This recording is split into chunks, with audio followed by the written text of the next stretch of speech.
آلك وأصحابك يا حبيب الله الصلاة والسلام عليك يا نبي الله وعلى آلك وأصحابك يا نور الله نويت سنة الاعتکاف۔ پیارے پیارے اسلامی بھائیوں اور مدنی چینل کے ناظرین، جمعہ کا دن ہے، اللہ کی رحمتوں کے نزول کا دن ہے، اور ہم نماز جمعہ کے لیے جامع مسجد فیضان غوث پاک میں موجود ہیں۔ اللہ کریم ہم سب کا جمع ہونا اپنی بارگاہ میں قبول فرمائے اور آج کے اس مبارک اجتماع کی برکتیں نصیب فرمائے۔ درود پاک پڑھنے کے بے شمار فضائل و برکات ہیں۔ کعبے کے بدر الدجا، طیبہ کے شمس الضحیٰ صلی اللہ تعالیٰ علیہ وسلم کا فرمان عالی شان ہے، صلو علیہا واجتہدوا فی الدعاء وقولوا اللہم صلی علی محمد وعلی آل محمد صلی اللہ علیہ وسلم۔ آقا علیہ السلام فرماتے ہیں، یعنی مجھ پر درود پاک بھیجو اور دعا میں خوب کوشش کرو اور کہو اللہم صلی علی محمد وعلی آل محمد صلی اللہ علیہ وسلم۔ تو یہ درود پاک بڑا پیارا درود پاک ہے، اس میں نبی پاک پر بھی درود بھیجا گیا ہے، آل رسول پر بھی درود بھیجا گیا ہے، اور اس میں نبی پاک نے گویا ہمیں دعا کی قبولیت کا ایک نسخہ بھی بتا دیا کہ جب بھی دعا مانگیں تو درود پاک پڑھیں۔ آپ دیکھیں ماشاءاللہ مسجدوں میں دعا ہوتی ہے تو دعا سے پہلے بھی درود پڑھا جاتا ہے، دعا کے آخر میں بھی درود پڑھا جاتا ہے۔ تو یہ بڑا کمال کا طریقہ ہے کہ اگر آپ اول آخر دعا کے اندر درود پاک پڑھ لیں تو چونکہ درود پاک مقبول ہے تو اللہ کی رحمت سے یہ بعید ہے کہ پہلا قبول کر لے، آخری قبول کر لے، درمیان کا چھوڑ دے، ایسا نہیں ہوگا۔ درود پاک کی برکت سے انشاءاللہ دعائیں بھی قبول ہو جائیں گی۔ اور سبحان اللہ، چونکہ جمعہ کا دن ہے، ہر جمعے کو ایک حدیث پاک ہم کوشش کرتے ہیں پھر دہراتے ہیں کہ اللہ کے نبی علیہ السلام کا فرمان جس کا مضمون ہے کہ جو جمعہ کے دن 200 بار درود پاک پڑھے اس کے 200 برس کے گناہ معاف کر دیے جاتے ہیں۔ تو جتنا ہو سکے جمعہ کے دن اسپیشلی کثرت درود پاک کرنی ہے۔ آئیے مل کر محبت کے ساتھ بآواز بلند درود پاک پڑھ لیں۔ صلو علی الحبیب صلی اللہ تعالی علی محمد صلی اللہ علیہ وآلہ وسلم۔ یاد کر کے شہ دو عالم کو پڑھیے با چشم نم درود و سلام۔ وہ دعا مستجاب ہوتی ہے، وہ دعا قبول ہوتی ہے جس میں ہوتا ہے ضم درود و سلام۔ مشکلوں کے سبھی اندھیروں میں ہے ضیائے کرم درود و سلام۔ محبت کے ساتھ درود پاک۔ صلو علی الحبیب صلی اللہ تعالی علی محمد وعلی آل محمد صلی اللہ تعالی علیہ وآلہ وسلم۔ الحمدللہ جمعے کو جب بھی مجھے بیان کرنے کا یہاں موقع ملتا ہے، ہم اپنے بیان کا ٹاپک رکھتے ہیں قرآن کی باتیں۔ قرآن کی کچھ آیتیں ہوتی ہیں، ہم اس کو سمجھنے کی کوشش کرتے ہیں اور اس سے ملنے والا میسج لیتے ہیں۔ آج قرآن پاک کی جو آیت ہے، پارہ نمبر 1 ہے، سورہ بقرہ ہے، اور آیت نمبر ہے 99۔ اللہ کریم اس آیت میں کیا ارشاد فرماتا ہے؟ بسم اللہ الرحمن الرحیم۔ وَلَقَدْ أَنزَلْنَا إِلَيْكَ آيَاتٍ بَيِّنَاتٍ وَمَا يَكْفُرُ بِهَا إِلَّا الْفَاسِقُونَ۔ اللہ کریم قرآن مجید فرقان حمید کی اس آیت پہ کیا ارشاد فرماتا ہے؟ آسان ترجمہ قرآن کنز العرفان۔ اور بے شک ہم نے تمہاری طرف روشن آیتیں نازل کی اور ان کا انکار صرف نافرمان ہی کرتے ہیں۔ اب ذرا غور کیجئے، یہ آیت کے پیچھے پس منظر کیا ہے، شان نزول کیا ہے؟ ابن سوریہ نام کا ایک غیر مسلم تھا، بنی اسرائیل میں سے تھا۔ حضرت عبداللہ ابن عباس رضی اللہ تعالیٰ عنہما فرماتے ہیں کہ ایک دن ابن سوریہ نبی پاک علیہ السلام کے سامنے بڑی جرت اور جسارت کرتے ہوئے، بدتمیزی کرتے ہوئے کہتا ہے، اے محمد صلی اللہ تعالیٰ علیہ وسلم، آپ کوئی ایسی چیز نہیں لائے جسے ہم پہچانتے ہو، اللہ پاک نے آپ پر کوئی واضح نشانی نہیں اتاری۔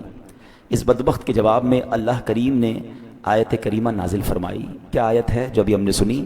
وَلَقَدْ أَنزَلْنَا إِلَيْكَ آيَاتٍ بَيِّنَاتٍ وَمَا يَكْفُرُ بِهَا إِلَّا الْفَاسِقُونَ۔ اور بے شک ہم نے تمہاری طرف روشن آیتیں نازل کی اور ان کا انکار صرف نافرمان ہی کرتے ہیں۔ ایک روایت یوں بھی ہے کہ حضرت معاذ بن جبل رضی اللہ تعالیٰ عنہ ایک دن یہودیوں کو شرم دلاتے ہوئے فرماتے ہیں، حضرت معاذ بن جبل بھی ایمان لائے تھے نا، تو وہ یہودیوں کو شرم دلاتے ہوئے فرماتے ہیں کہ تم وہ ہو جو ہمیں آخری نبی کی نشانیاں بتاتے تھے، تم نے ہی وہ نشانیاں بتائیں جنہیں دیکھ کر ہم نے کلمہ پڑھ لیا. جب پیارے آقا تشریف لائے تم نے جو نشانیاں بتائیں وہ ہم نے ان میں دیکھی، ہم نے کلمہ پڑھ لیا، مگر تم کلمہ کیوں نہیں پڑھتے؟ اللہ اکبر. تو یہودی کہتے ہیں کہ تورات میں جو نشانیاں لکھی ہیں یہ وہ نبی نہیں ہیں، یہ کوئی واضح نشانی لے کر نہیں آیا. ان کے جواب میں اللہ نے یہ آیت نازل فرمائی وَلَقَدْ أَنزَلْنَا إِلَيْكَ آيَاتٍ بَيِّنَاتٍ وَمَا يَكْفُرُ بِهَا إِلَّا الْفَاسِقُونَ، اور بے شک ہم نے تمہاری طرف روشن آیتیں یعنی روشن واضح نشانیاں نازل فرمائیں، اور ان کا انکار صرف نافرمان ہی کرتے ہیں. اللہ اکبر. ایسی واضح نشانیاں قرآن کہتا ہے جس کا کوئی انکار نہیں کر سکتا.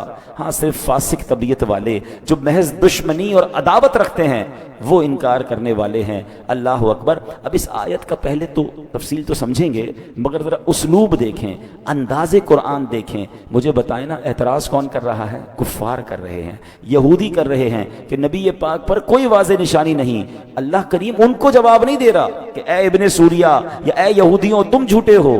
اللہ اپنے حبیب سے گفتگو فرما رہا ہے. اس آیت قرآنی کا جو رخ ہے، جو مخاطب ہے، وہ کون ہے؟ وہ سرکار دو عالم علیہ الصلوۃ والسلام ہے. اللہ نے یہ نہیں فرمایا کہ اے ابن سوریہ ہم نے بڑی نشانیاں نازل کی، بلکہ فرمایا اے محبوب ہم نے آپ پر بہت سی واضح نشانیاں ظاہر کی ہیں، نازل فرمائی ہیں. سوچئے اب اللہ پاک نے نشانیاں اتاری ہیں، نبی پاک علیہ الصلوۃ والسلام پر اتاری ہیں. پیارے آقا تو جانتے ہیں کہ میرا ہاتھ بھی معجزہ ہے، میری نگاہ بھی معجزہ ہے. آپ جانتے تھے کہ میری زبان بھی معجزہ ہے، میرے پاکیزہ قدم بھی معجزہ ہیں. مجھے رب کائنات نے سر سے لے کر قدم تک سراپا معجزہ بنا کر بھیجا ہے. جب نبی پاک یہ بھی جانتے کہ پورا قرآن کریم معجزہ ہے، قرآن کریم کی ہر آیت جو ہے وہ کفار کے لیے واضح دلیل ہے، تو پھر جب اللہ پاک نے یہ کیوں فرمایا کہ اے محبوب ہم نے تمہاری طرف روشن آیتیں نازل کی، انکار کوئی اور کر رہا ہے، بتایا اپنے حبیب کو جا رہا ہے جن کو پہلے سے معلوم ہے کہ اللہ نے کتنی واضح نشانیاں مجھے عطا فرمائیں. تو یہ کوسچن تو بنتا ہے نا کہ اعتراض کرنے والا کوئی اور ہے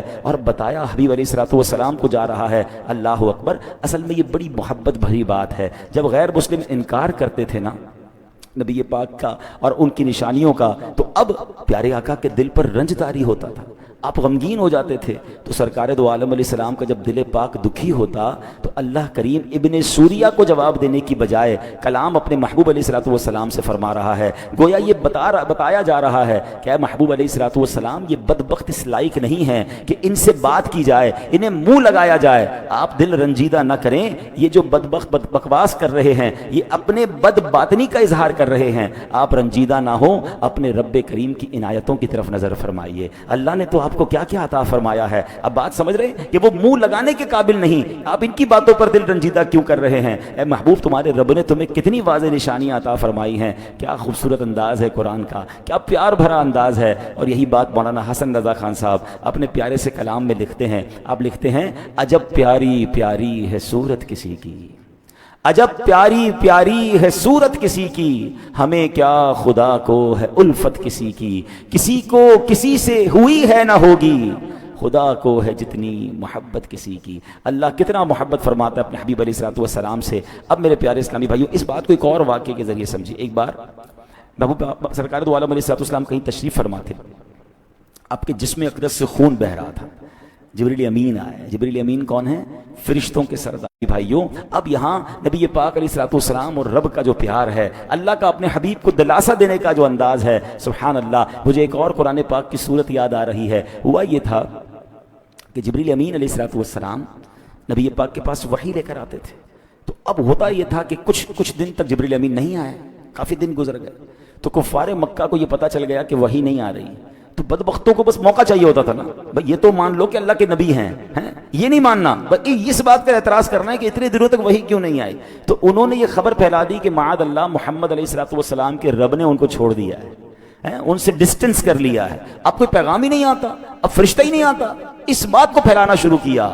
اللہ اکبر. جب یہ بات پھیلائی تو نبی پاک تک بھی یہ بات پہنچ گئی کہ کفار ایسی باتیں کر رہے ہیں. تو اللہ کے حبیب علیہ الصلوۃ والسلام کے دل پر رنج گزرا. اب ذرا غور کریں، دل مصطفیٰ غمگین ہو یہ رب کو کب گوارا ہے. تو اب نبی پاک کو دلاسا کیسے دیا گیا؟ اللہ اکبر. قرآن کی پوری سورت نازل کی گئی. اچھا اب آپ ایک بات دیکھیں، آپ کا کوئی پیارا غمزدہ ہو جائے، آپ کا کوئی پیارا غمگین ہو جائے، بچہ ہو یا رشتہ دار ہو، آپ کیا کرتے ہیں؟ پہلے جا کر اچھی باتیں کرتے ہیں، اس کی تعریف کرتے ہیں، اس کو کوئی تحفہ دیتے ہیں. اب دیکھو نبی پاک سے رب کس طرح ارشاد فرماتا ہے. بسم اللہ الرحمن الرحیم. قرآن کہتا ہے وَالضُّحَىٰ وَاللَّيْلِ إِذَا سَجَىٰ.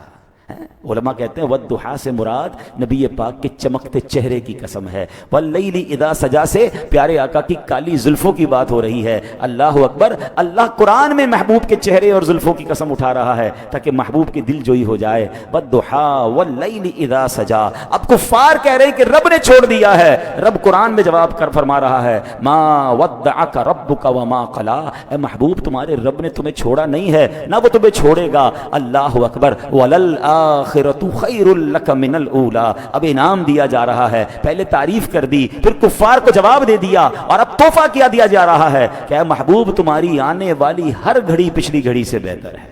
ہر لمحہ تمہارے ترقی ہو رہی ہے. ہر لمحہ تمہارے کمالات بڑھ رہے ہیں. اور اگلی آیت تو کمال ہے نا. اللہ فرماتا ہے وَلَسَوْفَ يُعْتِيكَ رَبُّكَ فَتَرْضَىٰ. اے محبوب ان قریب تمہارا رب تمہیں اتنا دے گا کہ تم راضی ہو جاؤ گے. کیسی آفر ہے کہ جو چاہیے وہ ملے گا جب تک راضی نہ ہوگے. اور ہم کیوں نہ نبی پاک سے محبت کریں کہ جب یہ آیت نازل ہوئی جبریل امین یہ آیت لے کر آئے تو نبی پاک علیہ السلام کو جب یہ پتا چلا کہ رب نے یہ فرمایا ہے کہ محبوب اتنا دیں گے کہ تم راضی ہو جاؤ گے تو سنو میرے آقا نے کیا مانگا. آئے ہائے. نبی پاک علیہ السلام فرماتے ہیں میں اس وقت تک راضی نہ ہوں گا جب تک میرا ایک ایک امتی جنت میں داخل نہ ہو جائے. اللہ نے آفر نبی پاک علیہ السلام کو فرمائی ہے اور مگر آقا کو خیال کس کا ہے. اے ہے. اب غور کریں اعلیٰ حضرت امام اہل سنت فرماتے ہیں نا جو نہ بھولا ہم غریبوں کو رضا. ہمارے آقا کبھی نہیں بھولے. جو نہ بھولا ہم غریبوں کو رضا. یاد اس کی اپنی عادت کیجئے. تو جتنا ہو سکے ہمیں نبی پاک سے محبت کرنی ہے اور اپنی محبتوں کو بڑھانا ہے. ان کی سنتوں پر عمل کرنا ہے. ایسے آقا کہ جب یہ آفر ملتی ہے وَلَسَوْفَ يُعْتِيكَ رَبُّكَ فَتَرْضَىٰ. اے محبوب اتنا دیں گے ان قریب اتنا دیں گے کہ تم راضی ہو جاؤ گے. ہمیں کوئی کہے مانگو کیا چاہیے اتنا دوں گا کہ راضی ہو جاؤ گے. کوئی گاڑی مانگے کوئی بنگلہ مانگے کوئی نوکری مانگے کوئی کاروبار مانگے گا اپنے بچوں کے لیے مانگے گا. میرے آقا نے وہاں بھی یاد کیا تو ہم گناہ گاروں کو یاد کیا. پھر کیوں نہ ہم ان سے محبت کریں. پھر کیوں نہ ان کا میلاد بنائیں. پھر کیوں نہ ان کا ذکر کریں. پھر کیوں نہ ان کے چرچے بلند کریں. اور یہاں بھی نبی پاک کا انکار کفار کر رہے ہیں کہ نشانیاں نہیں ہیں آپ کے پاس معاذ اللہ. مگر قرآن کہتا ہے محبوب ہم نے تو تم پر بڑی واضح نشانیاں اتاری ہیں. ان کے دل میلے ہیں. یہ دل کالے ہو گئے ہیں. یہ فسق والے ہیں. یہ ایمان والے نہیں اس لیے ان کو نشانیاں نظر نہیں آ رہی. آپ دل چھوٹا نہ کریں. آپ دل میلا نہ کریں. اللہ اکبر. کیا خوبصورت انداز سے قرآن اپنے حبیب علیہ الصلوۃ والسلام سے گفتگو فرماتا ہے. اب آگے سنیے اللہ کریم نے دو باتیں فرمائیں.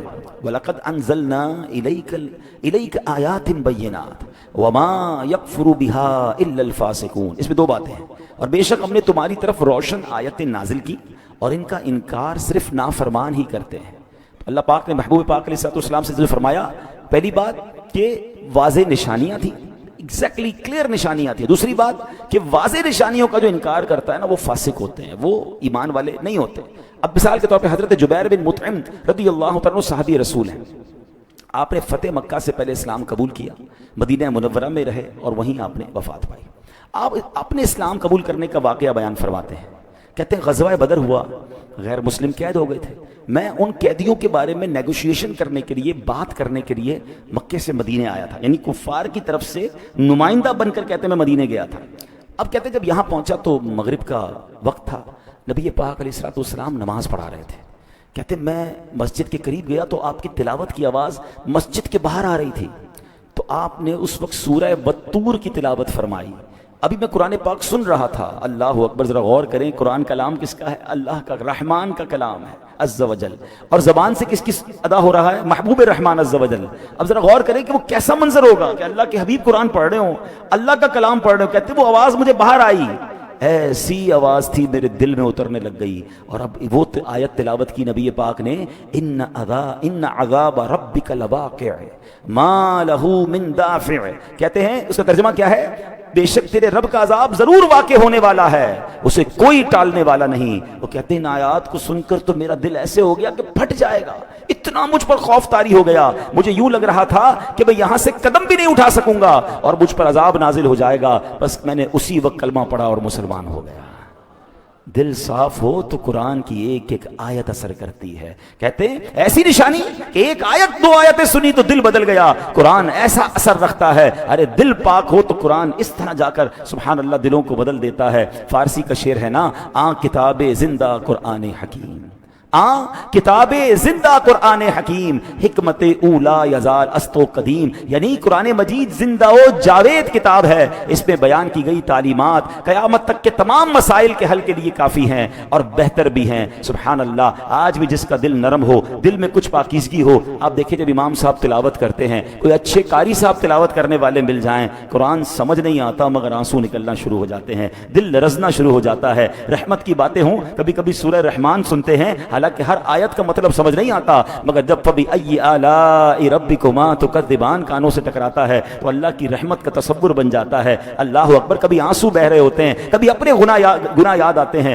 ارے کون سی کتاب ہے دنیا میں ایسی کہ جو سمجھ نہیں آتی مگر دل پر اثر کرتی ہے، جو دل سے کنیکٹ ہو جاتی ہے. میں نے کئی بار بیانات میں یہ بات کی ہے کہ دنیا میں بہت ساری کتابیں آپ نے پڑھی ہوں گی. کئی لوگ بڑے شوقین ہوتے ہیں کتابوں کے، گھر میں لائبریری ہوتی ہے، کتابیں رکھتے ہیں. اچھی بات ہے، کتابیں اچھی کتابیں پڑھنی چاہیے، مگر آپ کی جو فیوریٹ کتاب ہو بتائیں نا کتنی بار پڑھ لیں گے آپ؟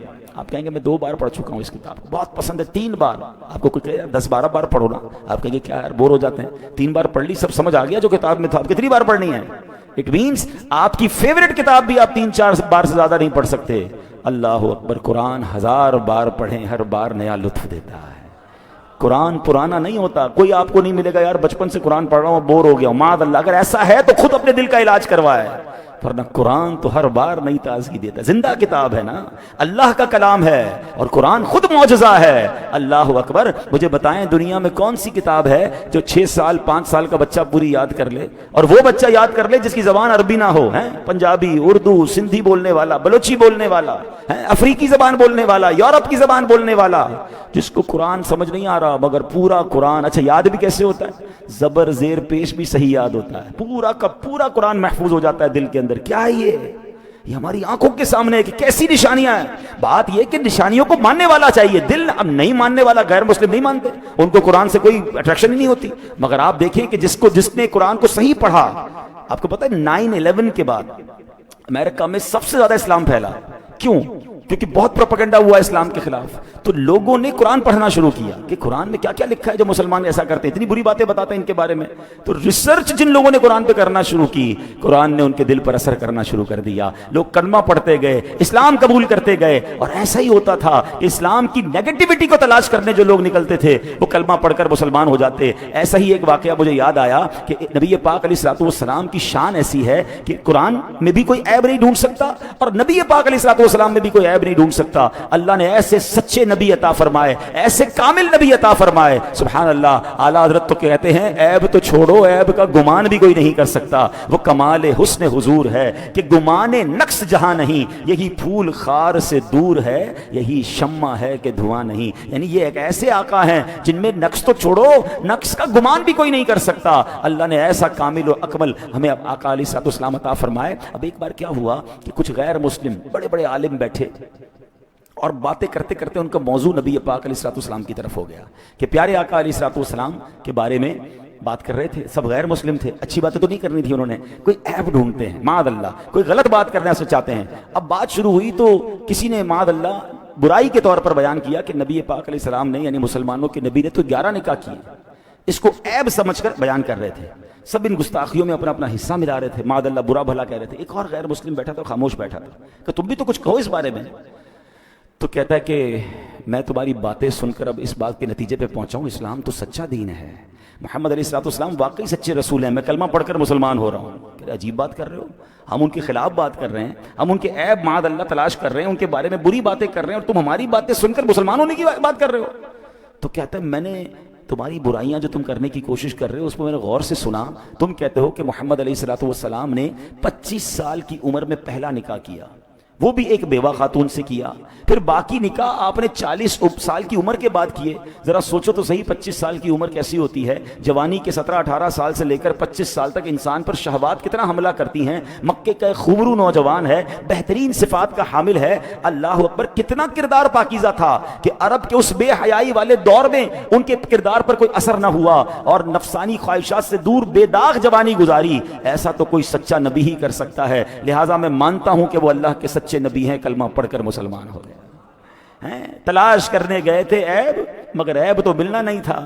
سبحان اللہ, نبی پاک کی شان کا ایک اور پہلو ان کے سامنے, کیونکہ دل جس کا پاکیزہ ہو, یہ اللہ نے جس کو ہدایت دینی ہوتی ہے نا, اللہ اس بات پر اس کے لیے راستے کھول دیتا ہے. اور میں نے جیسے کہا کہ اسلام کو نیگیٹولی پڑھنے کے لیے, اسلام کی معاذ اللہ برائی تلاش کرنے کے لیے قرآن پڑھنا شروع کیا لوگوں نے. مگر آپ انگریزوں کے اور غیر مسلموں کے بہت سارے واقعات آپ کو انٹرنیٹ پر مل جائیں گے کہ جنہوں نے کلمہ پڑھا وہ کہتے ہیں ہم تو اسلام پر ریسرچ کر رہے تھے کہ دیکھیں کتنا برا مذہب ہے. مگر جیسے جیسے ڈیپ ڈاؤن جاتے رہے, جیسے جیسے ریسرچ کرتے رہے, ہمارے سامنے اسلام کی خوبیاں آتی گئیں. تو اللہ نے اپنے حبیب کو واضح نشانی عطا فرمائی. نظر آنے والی بات ہے. وہ شاعر کہتے ہیں نا, آنکھ والا تیرے جوبن کا تماشا دیکھے. آنکھ ہو تو تماشا جوبن دیکھے گا نا. آنکھ والا تیرے جوبن کا تماشا دیکھے, دید اے کور کو کیا آئے نظر کیا دیکھے. ارے جس کی آنکھیں ہی نہیں ہیں اس اندھے کو کیا نظر آنا ہے. تو اللہ پاک ہمیں نور والی آنکھیں عطا فرمائے, روشن دل عطا فرمائے, اسلام پر سچا یقین نصیب فرمائے اور نبی پاک سے محبت نصیب فرمائے. نشانیوں کی بات ہو رہی ہے تو مجھے حضرت عباس رضی اللہ تعالیٰ عنہ کا واقعہ یاد آیا. آپ نبی پاک علیہ السلام کے چچا ہیں, ٹھیک ہے, اور آپ بہت بعد میں ایمان لائے. جب ایمان لائے نا تو آپ ایمان لا کر اپنا واقعہ خود بیان کرتے ہیں. کیسی نشانیاں تھی دیکھو, جس کو کلک کرنی ہوتی ہے اس کو کلک ہو جاتی. کہتے حضور جو میں ایمان لایا ہوں نا, اس کی ایک وجہ یہ ہے کہ میں نے آپ کو بچپن میں دیکھا تھا, آپ جھولے میں تھے. نبی پاک علیہ السلام سے چچا, ان کے چچا بات کر رہے ہیں کہ آپ جھولے میں جب تھے تو میں دیکھتا تھا کہ آپ جس طرف اشارہ کرتے تھے نا, چاند اس طرف چلے جاتا تھا. اب یہ بڑی کمال کی بات ہے. میں یہاں ایک تھوڑی سی مسکرانے والی بات بھی کر دوں جو آپ کو ریلیٹ کرے گی. مثال کے طور پر آپ سے یا مجھ سے کبھی کبھی ہمارے چچا, تایا, دادا جان جو بزرگ گھر میں ہوتے ہیں وہ کبھی کبھی آتے ہیں یا ملتے ہیں ہم ان سے, تو وہ ہمارے بچپن کی کوئی بات بتاتے ہیں کہ بیٹا تم بچپن میں یہ کرتے تھے. اچھا ہمیں تو نہیں پتا ہم کیا کرتے تھے, 2 سال 4 سال کی عمر میں تو کچھ بھی یاد نہیں ہوتا ہے. اچھا بعض اوقات تو ہماری شرارتیں بھی بتاتے ہیں, ہمیں شرم بھی آتی ہے, لیکن اب ہم کچھ کہہ تو نہیں سکتے, وہ جو کہہ رہے ہیں ٹھیک کہہ رہے ہیں, ہمیں کیا پتا. نبی پاک علیہ السلام سے حضرت عباس نے کیا کہا کہ حضور میں نے آپ کو دیکھا تھا کہ آپ جب جھولے میں ہوتے تھے جدھر اشارہ فرماتے چاند ادھر مڑ جاتا تھا. پیارے آقا علیہ السلام نے یہ نہیں فرمایا کہ چچا جان مجھے کیا پتا کہ میں بچپن میں کیا کرتا تھا. سبحان اللہ, پیارے آقا کا جواب سنیں. سرکار دو عالم علیہ السلام فرماتے جی میرے چچا جان, میں چاند سے باتیں کرتا تھا, چاند مجھ سے باتیں کرتا تھا. میں چاند کی اللہ کی بارگاہ میں سجدے کی آواز کو بھی سنتا تھا. بچپن میں سماعت کا عالم یہ ہے, بچپن میں طاقت کا عالم یہ ہے کہ اشارہ فرمائیں تو چاند اس طرف مڑ جائے تو پھر جوانی اور آگے عروج کا عالم کیا ہوگا. سبحان اللہ. اعلیٰ حضرت لکھتے ہیں نا, چاند جھک جاتا جدھر انگلی اٹھاتے مہد میں, مہد کہتے ہیں جھولے کو, چاند جھک جاتا جدھر انگلی اٹھاتے مہد میں, کیا ہی چلتا تھا اشاروں پر کھلونا نور کا. اللہ اکبر. بچپن میں ہم کھلونا اپنے بچوں کو دیتے ہیں اور اللہ کے حبیب کی شان دیکھیں کہ ان کا کھلونا کون سا ہے, وہ نور کا کھلونا چاند ہے کہ جہاں اشارہ فرماتے. لیکن بات چل رہی ہے کہ اللہ نے اپنے حبیب علیہ الصلوۃ والسلام کو کیسی کیسی نشانیاں عطا فرمائیں. وہ پنجابی شاعر کہتا ہے نا, کی نہ کیتا یار نیک یار واسطے رب محفلاں سجائیاں نے سرکار واسطے, دل یاد لئی بنایا اے تعریف لئی زبان, اکھیاں بنائیاں سونے دے دیدار واسطے. اب یہاں اللہ اپنے حبیب سے کتنی محبت فرما رہا, یہ تو اس شاعر نے بیان کیا, مگر ایک میسج ہمیں بھی دے دیا کہ دل کس لیے بنایا ہے, دل یاد لئی بنایا. یہ دل اللہ نے اپنے اور اپنے حبیب علیہ السلام کی یاد کے لیے بنایا ہے. تعریف لئی زبان, اللہ نے اپنے اور اپنے رسول کی تعریف کے لیے زبان بنائی ہے. اور اکھیاں بنائیاں سونے دے دیدار واسطے. یہ دل اور دماغ اور یہ چیزیں کس لیے دی ہیں, برے کام کرنے کے لیے. ایک طرف تو تمنا کرتے ہیں کہ سینہ بنے مدینہ, بڑی اچھی بات ہے, مگر اس سینے میں تکبر بھی تو ہے. جس کے سینے میں تکبر ہے, جس کے سینے میں بغض ہے, جس کے سینے میں برائیاں ہیں, وہ کیسے تمنا کرتا ہے کہ سینہ مدینہ بن جائے. پہلے صاف تو کرے. زبان گندی باتیں کرتے ہوئے تھکتی نہیں ہے، غیبت کرتے ہوئے، جھوٹ بولتے ہوئے تکلیف پہنچا رہے ہیں، نہیں، تعریف کے لیے زبان بنائیے، تلاوت کریں نا، اللہ کا ذکر کریں، درود پاک پڑھیں، اچھی باتیں کریں۔ ذکر الہی کی بڑی قسمیں ہیں، ایک قسم تو یہ کہ اللہ اللہ کر رہے ہیں، سبحان اللہ پڑھ رہے ہیں، الحمدللہ، یہ بھی ذکر ہے، لیکن اللہ کے پیاروں کا ذکر بھی اللہ کا ذکر ہے، اللہ کے بندوں کو اللہ کی طرف بلانا یہ بھی اللہ کا ذکر ہے۔ تو یہ زبان کا ذکر یہ کریں نا۔ اور آنکھیں کیوں بنائی ہیں؟ سب چاہتے ہیں کہ مدینہ دیکھیں، سب چاہتے ہیں اللہ کرے کبھی کرم ہو جائے کہ محبوب پاک کا دیدار نصیب ہو جائے، مگر بتائیں نا، جن آنکھوں سے اتنی بری چیزیں دیکھی ہیں، ان آنکھوں سے پھر نبی پاک کا دیدار کیسے کریں گے؟ ہم کبھی اپنے گھر میں کوئی مہمان کو بلائیں، کسی بڑے عالم کو بلائیں، کسی بڑی شخصیت کو بلائیں، اور گھر میں گندگی پھیلی ہو تو کیا کہیں گے؟ نہیں یار ابھی مت بلائیں، پہلے صاف تو کر لوں، ناپاکی ہوئی ہوئی ہے، پاک کر لو بھائی، بڑے معزز مہمان آ رہے ہیں۔ گھر میں کبھی گندگی ہو تو مہمان کو نہیں بلاتے۔ آنکھوں اور دل میں گندگی بھری ہے تو آقا کو کیسے بلاؤ گے؟ بتائیں نا، کتنی عجیب بات ہے۔ تمنا سب کے دل میں ہے کہ محبوب پاک کا دیدار ہو، گنبد خضرا کو دیکھوں، سنہری جالیوں کو دیکھوں، کعبے کا دیدار کروں، مگر آنکھیں تو صاف رکھے نا، آنکھیں پاک تو رکھے نا۔ گندی جگہ پر تو آپ اچھے لوگوں کو نہیں بلاتے، اور آپ اتنی پیاری تمنا رکھ کے بیٹھے ہیں تو دل بھی گندگی سے بھرا ہے، زبان بھی بری باتوں سے بھری ہے، آنکھیں بھی بھری ہوئی ہیں۔ نہیں، اللہ مجھے اور آپ کو اپنے دل و دماغ کو پاک کرنے والا بنا دے۔ آنکھوں کی صفائی پتہ ہے کیسے ہوتی ہے؟ ندامت کے آنسو، پانی ڈال دیں نا گھر صاف کرنے کے لیے، یار گندگی ہے صاف کر لو۔ آنکھوں کی پاکی کیسے ہوگی؟ ہاں، ندامت کے اگر آنسو بہ جائیں، اللہ کی بارگاہ میں بندہ توبہ کے آنسو بہا لے تو پھر یہ آنکھیں پاک ہو سکتی ہیں۔ اللہ مجھے اور آپ کو اپنی آنکھوں کو، اپنی زبان کو، اپنے دل و دماغ کو پاک کرنے کی توفیق عطا فرمائے۔ تو بات ہو رہی تھی کہ کیسا سچا دین ہے ہمارا، کیا خوبصورت کلام پاک ہے کہ جس میں نشانیاں ہی نشانیاں ہیں۔ بس بات یہ ہے کہ جن بدبختوں کے دماغ کے اندر، جس کو کہتے ہیں نا کہ بے حیائی ہے اور لا دینیت ہے اور ناپاکی ہے، ان کو قرآن اور اسلام میں سچائی نظر نہیں آتی۔ اب مثال کے طور پہ قرآن کے سچا ہونے کی میں ایک اور آپ کو لاجیکلی دلیل دیتا ہوں، پھر اپنے بیان کو ہم اینڈ کرتے ہیں۔ کہ مثال کے طور پہ میں آپ سے کہوں کہ میرے پاس سر درد کی دوا ہے اور وہ بڑی اچھی ہے، اب میں جھوٹ کہہ رہا ہوں یہ سچ کہہ رہا ہوں، اس کا نتیجہ کیسے نکلے گا؟ کہ آپ دوائی کھا کے دیکھ لیں، سر درد ٹھیک ہو جائے تو میں سچا ہوں، نہیں ٹھیک ہوا تو پھر جھوٹا ہوں۔ ایسے ہی لوگ ہوتے ہیں، فائنل تو اسی طرح ہوگا نا۔ اب سنیے، اسلام سچا دین ہے اور اس کی واضح نشانی یہ ہے کہ اسلام جو کہتا ہے ویسا ہی ہوتا ہے۔ مثال کے طور پہ قرآن نے کہا نماز برائیوں کو روکتی ہے، ٹھیک ہے، آج بھی روک رہی ہے۔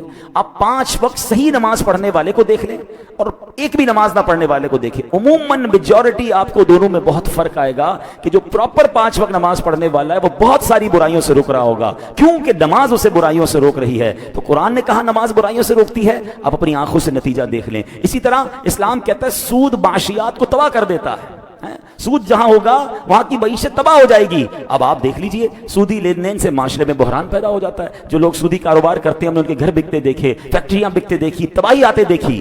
قرآن نے کہا، اسلام نے کہا، نتیجہ ہمارے سامنے ہے۔ جو قرآن کہتا ہے، جو اسلام بتاتا ہے، نتیجہ اپنی آنکھوں سے دیکھ لیں۔ اسی طرح اسلام کہتا ہے تم اللہ پاک کے فرما بردار ہو جاؤ، تمہیں دنیا اور آخرت میں بلندیاں عطا کر دی جائیں گی۔ اب اس کی مثال دیکھ لیں، جو قرون اولا ہے، صحابہ کا دور ہے، تابعین کا دور ہے، ارے سبحان اللہ 10 سال نہیں گزرے تھے مگر وقت کی سپر پاور اس وقت روم اور ایران جو تھے وہ مسلمانوں کے قدموں کے نیچے تھے اور وہاں اسلامی سلطنت قائم ہو گئی۔ کیوں؟ اسلام پر عمل کیا، قرآن پر عمل کیا، اللہ نے عروج عطا فرمایا۔ حضرت عمر بن عبدالعزیز کا صرف 2.5 سال کی حکومت کا دور تھا۔ بتائیں 2.5 سال میں اتنا بڑا انقلاب کون لا سکتا ہے؟ معیشت وہاں پہنچ چکی تھی کہ لوگ زکوٰۃ لے کر نکلتے تھے، زکوٰۃ لینے والا کوئی نہیں ہوتا تھا، زکوٰۃ دینا چاہتے تھے، زکوٰۃ لینے والا کوئی نہیں ہوتا تھا، ہر طرف معاشی طور پر، اور اس طرح امن و سکون اور کاروبار بڑھ چکا تھا۔ کیا ہوا تھا؟ قرآن پر عمل کیا، سنت پر عمل کیا، شریعت پر عمل کیا۔ آج بھی اگر مسلمان 100% قرآن اور شریعت پر عمل کرنا شروع کر دیں، ترقی سے کوئی نہیں روک سکتا۔ پرابلم یہ ہے کہ اسلام نے جو باتیں کی، قرآن نے جو باتیں ہم تک پہنچائیں، ہم عمل کرنے والے بن جائیں، نتیجہ خود سامنے آنے لگ جائے گا۔ اے میرے پیارے اسلامی بھائیوں، اب آخری بات سن لیجئے، اسلام کی حقانیت پر بات ہو رہی ہے۔ آج سائنس کا دور ہے، الٹرا ساؤنڈ کی مشین اس وقت جب ایجاد نہیں ہوئی تھی، سائنسدان ابھی تحقیق کر رہے تھے کہ ماں کے پیٹ میں بچہ بنتا کیسے ہے، اور جناب بیٹا ہے یا بیٹی ہے کسی طرح ہم اس کو پہچان لیں۔ امریکہ کا ایک ڈاکٹر تھا مارشل جانسن، وہ بھی اس تحقیق کی ٹیم میں شامل تھا۔ ایک مرتبہ اس کی ایک مسلمان سے ملاقات ہوئی، ملاقات کے دوران مسلمان نے قرآن مجید کی ایک آیت سنائی، وَقَدْ خَلَقَكُمْ